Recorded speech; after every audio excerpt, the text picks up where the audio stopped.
தந்தை மகன் தூயாவியாரின் பெயராலே ஆமென். இயேசுவில் பிரியமான சகோதர சகோதரிகளே, செப்டம்பர் மாதத்துடைய 20ஆம் நாளாக இன்று தாயாம் திருவையானது புனித ஆண்ட்ரூ கிம் அண்ட் பால்சோ கொரிய மறைசாட்சிகளை இன்றைக்கு நினைவு கூறுகின்றது. இவர்கள் 17ஆம் நூற்றாண்டிலே இயேசுக்காக தங்களுடைய இன்னுயிரை அர்ப்பணித்திருக்கின்றார்கள்.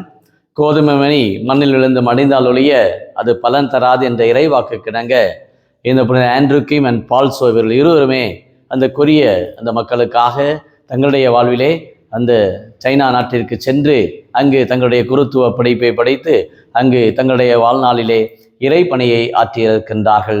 அந்த அளவுக்கு மிகுந்த தாகத்தோடும் மிகுந்த ஆர்வத்தோடும் தங்களுடைய வாழ்விலே இயேசுவை நம்பினார்கள். இயேசுடைய வார்த்தைகளை பிறருக்கு அறிவிக்க இயேசுவே ஆண்டவர், இயேசுவே மீட்பர் என்பதை தங்களுடைய வாழ்விலே உணர்ந்தார்கள். இதைத்தான் இன்றைய முதல் வாசகத்திலே நாம் பார்க்கிறோம். தீமோத்தேயுக்கு எழுதுகிற அருமையான இந்த மடலிலே ஆண்டவர் நம் ஒவ்வொருவருமே எப்படிப்பட்ட ஒரு கிறிஸ்தவ வாழ்வு வாழ வேண்டும் என்பதை இன்றைக்கு நம்ம ஒவ்வொருவருக்குமே ஆண்டவர் அன்போடு எடுத்துரைக்கின்றார். ஆகவே கிறிஸ்தவ வாழ்வு என்பது ஒரு பண்பட்ட பக்குவமான நலமான உறவுகளை கொண்ட ஒரு வாழ்வாக இருக்க வேண்டும் என்பதை இன்றைய நற்செய்தியிலே நாம் பார்க்கிறோம். நல்ல நிலத்திலே விழுந்த அந்த விதையானது 30 மடங்கு 60 மடங்கு பலன் கொடுக்கக்கூடியதாக இருக்கிறது. ஆனால் மற்ற 3 நிலங்கள், ஒன்று வழியோரம், இன்னொன்று பாறையிலே, இன்னொன்று முட்செடியிலே சில விதைகள் விதைக்கப்படுகிறது என்பதையும் குறிப்பிடுகின்றார். நாம் எங்கே விதைக்கப்பட்டிருக்கிறோம் என்பது நம் மனங்களாகி நம் ஒவ்வொருவருக்கும் தான் தெரியும். நான் எங்கே விதைக்கப்பட்டிருக்கிறேன் என்பது நம்முடைய செயல்கள் வழியாக, நம்முடைய வாழ்வு வழியாக, நம்முடைய நம்பிக்கை வழியாக இன்றைக்கு நம்ம ஒவ்வொருவரும் சாட்சியாக மாறுகிறோம். நாம் எங்கே விதைக்கப்பட்டிருக்கிறோம்? பாறையிலா? சிலர் பாறையில விதைக்கப்பட்டு அங்கு என்ன ஆகிறார்கள்? அந்த கடும் வெயிலினால் அந்த விதையானது நன்கு வளர முடியாமல் அங்கு தடுக்கப்படுகிறது. இன்னைக்கு நிறைய பேர் பாறையிலே விழுந்தவர்களாக தங்களுடைய வாழ்க்கையில மீண்டும் எழும்ப முடியாமல் குடி பழக்கத்திற்கும் போதை பழக்க வழக்கத்திற்கும் இன்னும் பல்வேறு விதமான தீய கட்டுகளிலே இன்றைக்கு உழண்டு கொண்டிருக்கிற பிள்ளைகள் அநேக பேர். அதைத்தான் பார்க்கிறோம். சிலர் வழியோரம் விதைக்கப்பட்டவர்கள், சிலர் போகிற போக்கில் தங்களுடைய வாழ்வில் ஏதோ இந்த நாள் கோயிலுக்கு போயிட்டு வருவோம், வருஷத்துக்கு ஒரு தடவை கோயிலுக்கு போயிட்டு வருவோம், திருப்பலிக்கு போவோம், ஜபத்துக்கு போவோம், ஏதோ வருடத்துக்கு ஒரு முறை. அப்படி அல்ல. வழியோர விதைக்கப்பட்ட அந்த விதைக்கப்பானவர்களாக இருக்கிறோம். சில வேளைகளே கண்டும் காணாமல், கேட்டும் கேட்காமல், உணர்ந்தும் உணராமல், எல்லாம் தெரிந்து எல்லாம் அறிந்தும் அறியாதவர்கள் போல வாழ்க்கையில சென்று கொண்டு இருக்கிறோம். இதைத்தான் இந்த வழியோரம் விதைக்கப்பட்டவர்களுக்கு பார்க்கிறோம். சிலர் முட்சடையிலேயே விதைக்கப்பட்டவர்களோல இருக்கிறோம். காரணம், தீயவர்கள் மத்தியிலே, சாத்தானுடைய பிடியிலே மத்தியிலே இவர்களிடம் சென்றால் நான் மோசமாவேன் என்று தெரியும். நம்முடைய வாழ்க்கை வீணாகும். இவரிடம் பழகினால், இவரிடம் உறவு கொண்டால், இவரிடம் நான் நட்பு கொண்டால் என் வாழ்க்கை அழிந்து போகும் என்று தெரியும்.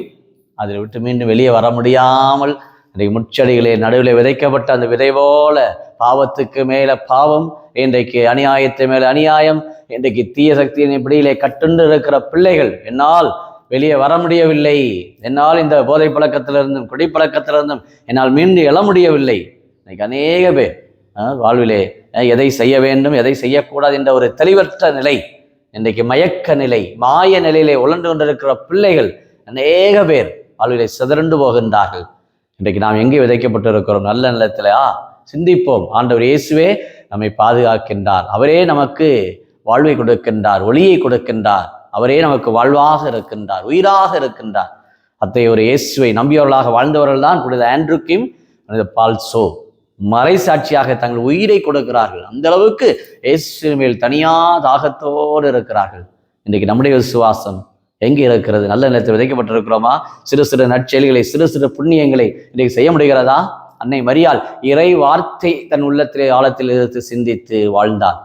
அந்த இறை வார்த்தை நம் ஒவ்வொருவருடைய வாழ்விலும் குடும்பத்திலும் நம்மை பண்பாக்க, விடுதலை கொடுக்க, அந்த இறை வார்த்தை உம் வாக்கே என் காலடைக்கு விளக்கு, அதுவே என் பாதைக்கு ஒளியுமாக என்ற அந்த இறை வார்த்தையை வாசிப்போம், இறை வார்த்தையை சிந்திப்போம், இறை வார்த்தையின்படி நாம் நடக்க சிறு சிறு புண்ணியங்களால் இந்த புனித ஆண்ட்ரூ கிம் பால்சோ போல நற்செயல்களால் தங்களுடைய நாட்டிற்கு, தங்களுடைய மக்களுக்கு அந்த இறைபணியை ஆற்றுவதிலே மிகுந்த ஆர்வத்தோடு இருந்தது போல இன்றைக்கு நாம் ஒவ்வொருவருமே நம்முடைய வாழ்வை கிறிஸ்துவனுடைய பிரதிபலிக்க இந்த குடும்பத்திலே அன்போடும், குடும்பத்திலே அன்னை மரியாளுடைய நற்பண்புகளை, எளிமை, தாழ்ச்சி, கீழ்ப்படிவு கொண்ட நற்பண்புகளை இந்த சனிக்கிழமையிலே, அது இந்த செப்டம்பர் மாதத்திலே அன்னை மரியாளுடைய பிள்ளைகளாக குடும்பத்திலே அன்போடும் பாசத்தோடும் வாழ தேவையான அருள் ஆற்றலை இந்த நாளிலே வேண்டி ஜெபிப்போமாக.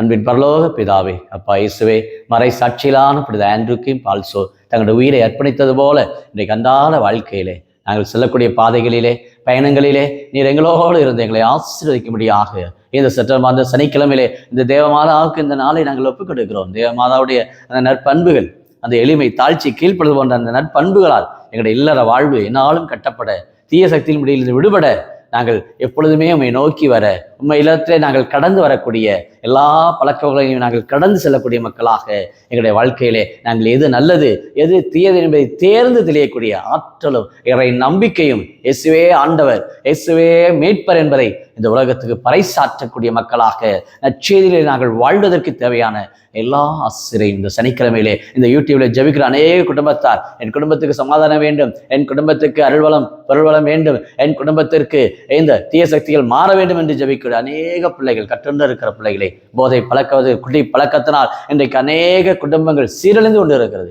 எஸ் அப்பா, நீரே இந்த நாளிலே நல்ல நிலத்தில் விதைக்கக்கூடிய மக்களாக பண்பை அறிந்து தங்களுடைய வாழ்க்கையில பக்குவமான சிந்தனைகளால் இறை வார்த்தையால் ஊன்றப்பட தேவையான கிருபையும் ஆசீரும் இந்த சனிக்கிழமை தேவமாதாவுடைய பரிந்துரையால் இதனால் எல்லா குடும்பத்திற்கும் நிறைவாய் கொடுக்கும்படி, ஆசீர்வதிக்கும்படி கிறிஸ்து வழியாக மன்றாடுகிறோம். ஆமீன்.